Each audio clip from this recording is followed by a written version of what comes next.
Welcome, fellow bookworms, to Tibra's Den. My name is Whitney, and it is time for another Monday Musings.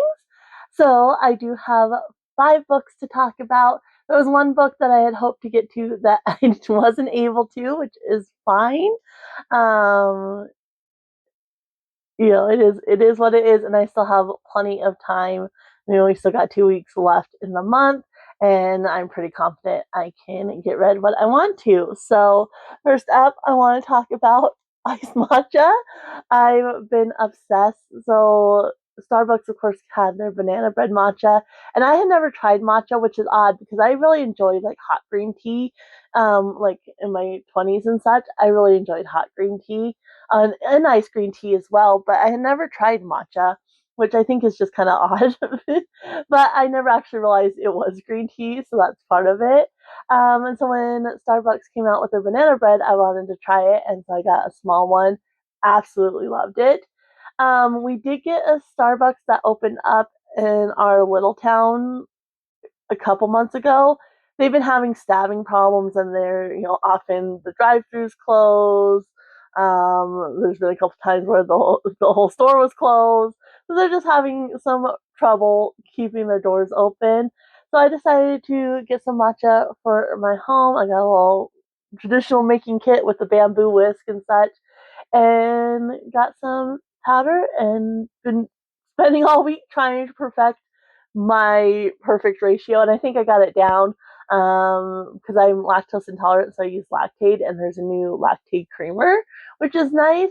So that's really sweet though, so I just put like a dash of that and then use my regular Lactaid milk in here, and been loving this.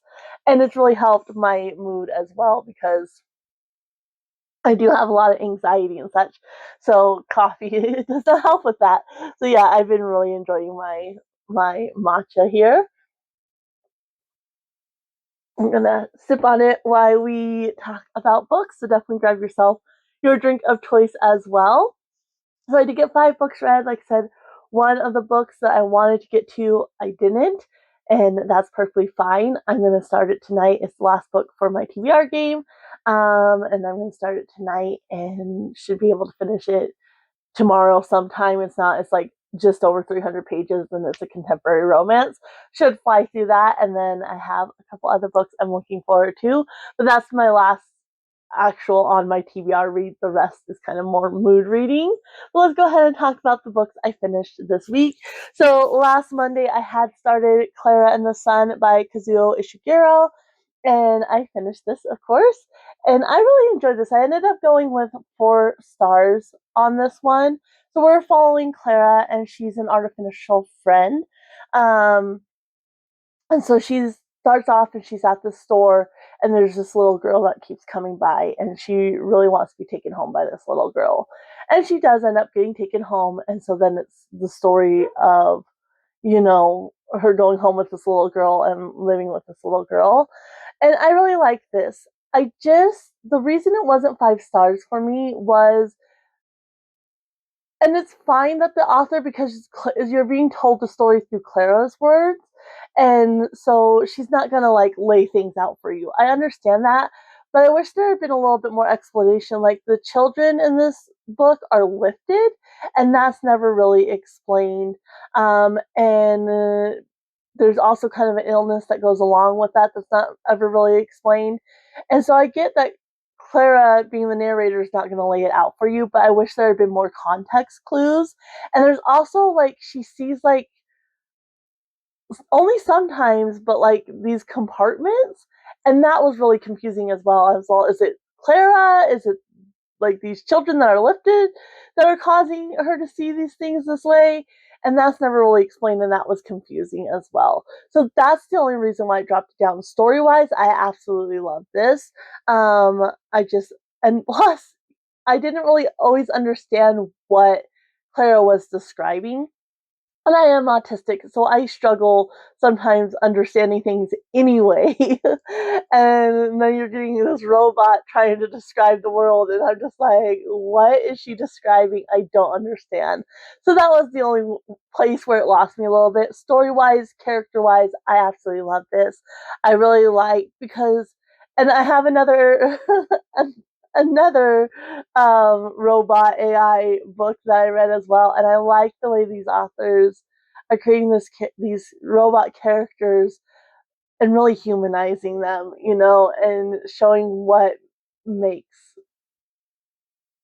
a human and what's okay, because like they have feelings and such too, and like it's not like feelings like ours, but I don't know. I really like the way the authors in both books did it. And I really like Klara. She's just trying to understand and she's trying to do her best by her, her child and such. And yeah, I love this. So there is that one. Like I said, 4 stars just because I didn't fully understand it. Then I did some computer work. Well, I was gonna do chores and I wanted an audiobook for chores. My earbuds were dead. So then I was like, well, I'll just do computer work today. It's a 16-hour audiobook, so I'll do computer work today and then finish up the audiobook doing chores the next day, which is exactly what I did.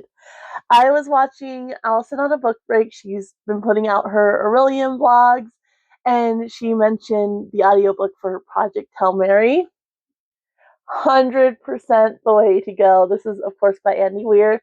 And I don't think I think it would be an enjoyable story reading it physically, but there is a character that uses like musical notes essentially, and you're not going to get the same experience reading it as you would with the audiobook. I did the one as Ray Porter narrating, and yes, 100% get the audiobook. If you're not a big audiobook person, get it anyway, and you can immersion read along while you're listening to it because 100% the audiobook with that character, you need to listen to it. And so, yeah, I listened to this. I did computer work the one day. Finally, the Microsoft Office thing has gotten sorted out. I got a token, give me a free month because they were still working on the problem, and I just got an email over the weekend that the problem's fixed. So I was able to access like my Excel sheet and such. And yeah, I love this. So we're following, what is his name? Ryland. Like, I don't know his name. And there's basically this thing that's taking the sun's energy. And so Earth is basically going to freeze and mass extinction because of it. And so there's the project Hail Mary, which is sent to figure out how to stop these things that are taking the sun's energy. So we're following Rylan, and he wakes up on the spaceship, no memory. His crewmates are dead, and he's having to figure out how to save Earth. Um, and then you're going back and forth between his present day with no memories, and then back to the start of everything. And he's a junior high science teacher, and he's like, "Why me? Like I'm nobody." Like, and absolutely loved it. There's a couple things like that happened that I was just like so emotionally involved with. There's kind of something that's revealed towards the end, and I was just like, I can't even. And so I asked my husband, I was like, do you care if I spoil this for you? Like, because we're probably going to watch the movie. And he's like, I'd rather you not. So I was like, okay, I won't. But I really wanted to talk to him about it. Because most of the time, like, he's not going to read the books I read or anything. So I can talk to him and not worry about spoilers. But in this case, he'll probably watch the movie. And he's like, yeah, I'd rather not. So I was just like, oh my gosh. And we're playing World of Warcraft at that point, and I'm just like, oh my gosh. And yeah, absolutely love this. This was such a good time. This was 5 stars for me for sure. Enjoyed it way more than The Martian. I mean, I enjoyed The Martian. I like how Andy Weir, one, does humor, because oftentimes humor in books just aren't it for me. I don't find it funny. I really like Andy Weir's humor. I love the way he makes, like, I didn't understand half the science in this, and it didn't matter. Like, I could still follow along with the story. He doesn't make it boring, but he still explains it and makes these situations believable with the way he explains the science. And so, yeah, I absolutely love this. I'm so glad I picked it up and I listened to the audiobook. It's like 100% not the same experience without the audiobook. So and plus Ray Porter, I think the humor too, I think some of that would have been lost reading it physically, but the way he would say things and deliver it, like 100% get the audiobook. Then I read my family's book club pick, and that's Kingdom of the Wicked by Kerri Maniscalco. I did give this one 4 stars as well. I really love this. Vibe-wise, this was right up my alley. So we're following Amelia, and her twin sister Vittoria is murdered, has her heart ripped out. And so she kind of goes down this line trying to figure out what happened to her sister and figure out the revenge. I did figure out early on who it was because just the way she kind of kept highlighting that character I found odd. But so Amelia and Vittoria are witches, and their grandma has always warned them about the wicked ones. So in her quest to kind of find her what happened to her sister, she ends up teaming up with one of the wicked, which is Prince Wrath. And yeah, just vibe-wise, this was everything. Amelia's and Vittoria's family own a restaurant, so there's a lot of talk of food in there, which I absolutely loved. I wasn't halfway through, and I was like, I asked my husband because the new Dungeon Crawler Carl book, of course, came out, so we did get that, and he let me get a few other books. I ended up getting 10 books total, 2 of which were planned, the Dungeon Crawler Carl book and the new Nora Roberts, which is actually pre-ordered. It does come out till the 26th. And then I was like, can I go ahead and get the rest of the I read Paladin's Grace by Team Kingfisher, and I wanted the rest of that series. He's like, yeah, go ahead. And then there was a couple others I want. So I ended up getting 10 books. And so I was like, hey. And then I did a Pango order because we had gone to the thrift store and I had found a book, which is the second in the series of one that I've wanted to get for a long time. And so The Lies of Lamora by Scott Lynch is the one I wanted to get for a long time. And I found the second one in the series, so I did a Pango order to get the first and the third book. And so then I was halfway through this and I was like, hey, like, is it okay? Like, I want to continue the series. So I did another Pango order to get the other 2 books in this series. And so I can't wait until those show up because I really want to continue the series and know where we go from here. So this was 4 stars simply because there was some plot holes which might get addressed in the other books, but really I felt like should have been addressed in this book itself. Like, it doesn't make sense to carry them over to the other book. There was like one situation where, because these, not just her sister, but other witches are being murdered as well. And so they're supposed to go talk to this other witch, and something happens, and then no mention of the witches ever again for the rest of the story. And so I'm just like, well, wait a minute, like they were going to this witch, what happened to her? And so just little things like that. But vibe wise, like I absolutely love this. I ate this up. So there's that. Then I read And Now Back to You by B.K. Borison. This is the second book in the Heartstring series. The first one was First Time Caller, which I really enjoyed. That one wasn't my favorite. Like, I loved some of the Lovelight Farm series more than that one. This one, I think I gave a couple of the Lovelight Farm books 5 stars. This one I only gave 4 stars, but it's my favorite character and story-wise, for sure. So we're following Jackson and Delilah. Jackson works at the radio station doing weather, and Delilah's on TV. And they're paired up to go cover this big historic snowstorm that's coming in. So they go to the mountains to cover the snowstorm. And there's, of course, snowed in trope, which is one of my favorite. Like, I love a good where they're just snowed in and stuck together. And there's one bed trope, so that's fun as well. And Delilah is very like clumsy and outgoing and upbeat and bright and colorful, and Jackson is very like borderline OCD, if not OCD, where he has to have things a certain way. He likes his spreadsheets. He doesn't like surprises, anything like that. And so they're teamed up, and they start to realize like maybe they had some misconceptions about each other. And just Jackson as a character, his backstory, and he's raising his 2 twin sisters who are 15, and his backstory with his mom and such. Like, I could really relate to Jackson, and I liked how Delilah would quiet those intrusive thoughts in his head. I really like that. I could relate to that. My husband does that for me all the time. Like that, our first date, I knew, because when our first date, we were going around. We have a lake where I used to live. And so I was like, we could just drive around. We had met at a restaurant, ate, and then I was like, we could just drive around.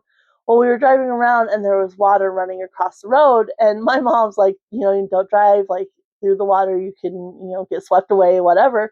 And it wasn't like fast moving water or anything like that, but I just got nervous and I was like, do you want to just switch with me and you can drive through it? And he's like, no, just do this. And he talked me through it and really quieted my anxiety. And I was like sold right then. So I could really appreciate that. The only thing with this one, it needed better editing. There was a shower. So they get to the cabin, and that night, Delilah takes a shower and mentions, how she took her time. Like, normally she wouldn't be so rude, but she really took her time with her shower, shampooed and conditioned her hair, and all yada yada. Like, really highlighted the shower, right? The next morning, they wake up and she's gonna get a shower, which is fine. Like, maybe she likes to take showers morning and night. I don't know, but it was clear, like, that the author like had this second shower scene in mind. And what gets me, like, besides that, it's unlikely she would take a shower that night and then the next morning right away, is she then, like, the night before, she takes her clothes into the bathroom and everything like that. But the morning, she doesn't do that, which is odd. Like, you would, and I know why the author did it for a very specific reason, but it's like, okay, there's inconsistency there. So if she is taking 2 showers back to back, night and then morning, like, there's inconsistency because she took her clothes in the night before, but now she's not taking her clothes in. And then she's like, that morning, she's like, uses Jackson's shampoo because she can't find her. She doesn't know if she packed it. What did you use the night before? If that was such a big deal, like highlighting that she used Jackson's shampoo, what did you use the night before? Why didn't you mention, oh, I used your shampoo the night before? So I think she had written like that she showered, and then she had the scene in mind, wrote the scene, forgetting about the fact that she showered the night before, and then the editor didn't catch it, so it was just back to back, and it was inconsistent, and just kind of really just threw me off. There was a typo later on, like, but nothing that I noticed like frequently or anything. Like, it was supposed to be go, and it was a go.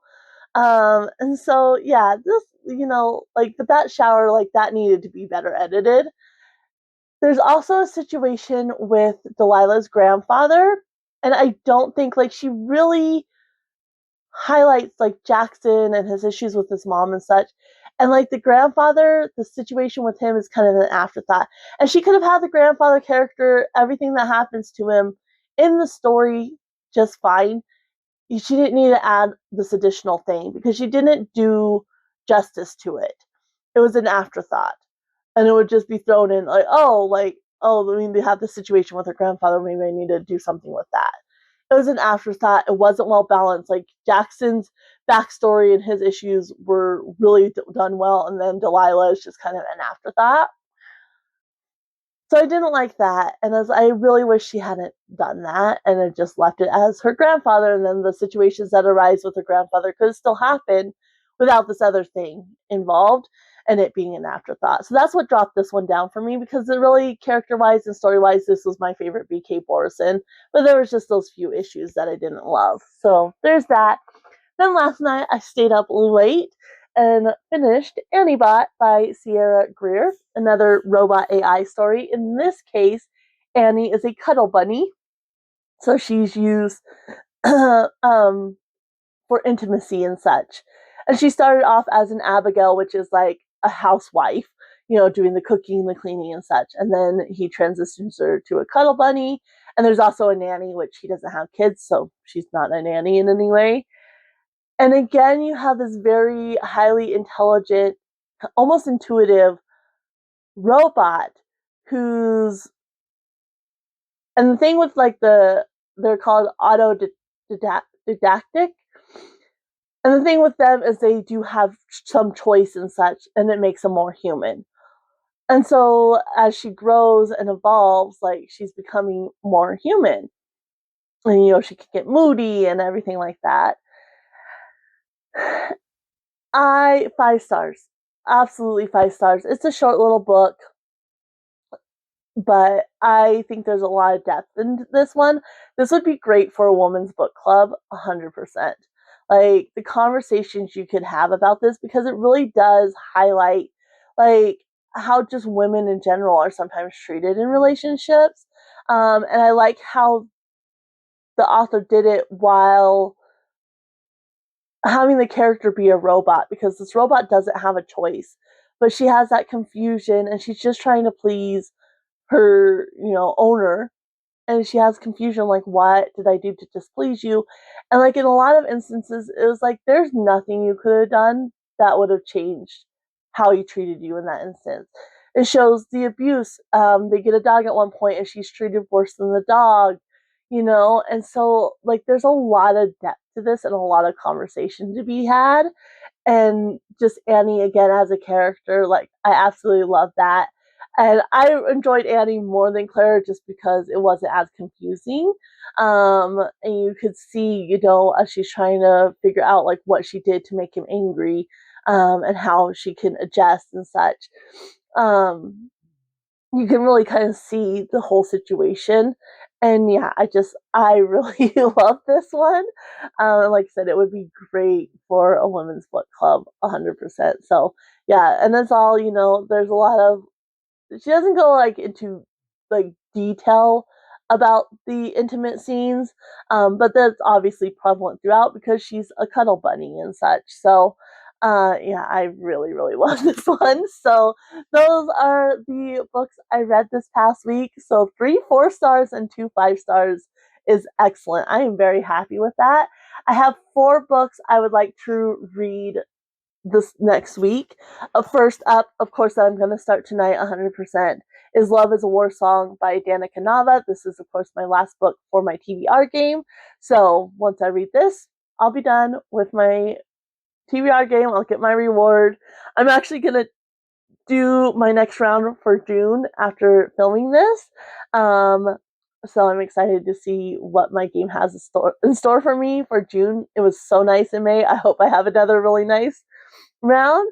But yeah, this is next up. I'm going to start that tonight. I really wanted to start it last night, but I couldn't.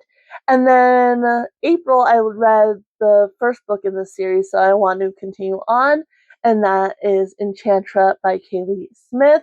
I really loved Phantasma, and so I'm looking forward to seeing the deal with that character's sister. So we're going to be following Genevieve in this one. And yeah, I can't wait to continue that series. So that's my next one that I want to read. And then my husband had gotten me Agnes Aubert's Mystical Cat Shelter.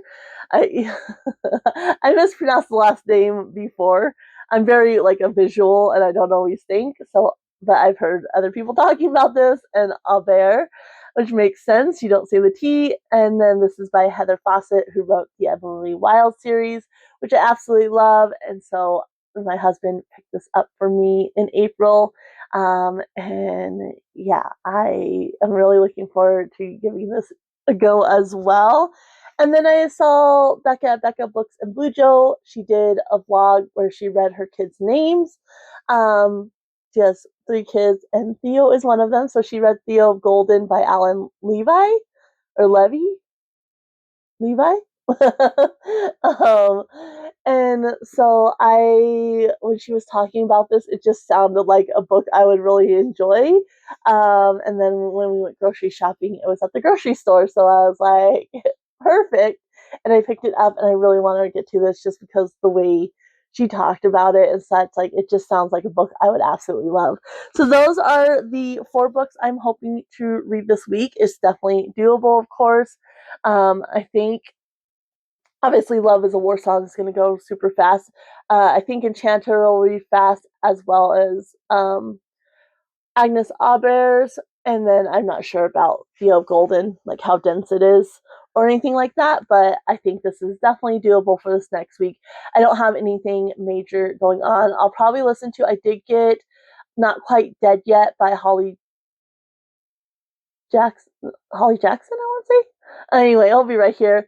I did get the hold from Libby, so I'll probably listen to that this week as well while I do my chores again. And so maybe 5 books. We'll just have to see how it goes. But that's the plan for this week. And then the last week of the month, I'll just have the series that I want to reread the first book and then continue with the other books. So and then that should wrap up the month, but we'll just have to see how it goes. But I'm really looking forward to getting to these, and I can't wait to jump in. So that's kind of where we're at. I would love to know if you've read any of these, your thoughts on them. If you did, or if you're interested in reading any of these, let me know down below, or a book you're currently enjoying. If you just want to let me know you're here and helping to support the channel by commenting, you can always leave a rabbit or any type of animal emoji, maybe a spider, for Project Hail Mary. If you know, you know. But any animal you want. And I'm going to go ahead and leave you guys here. Happy reading, everyone. Bye.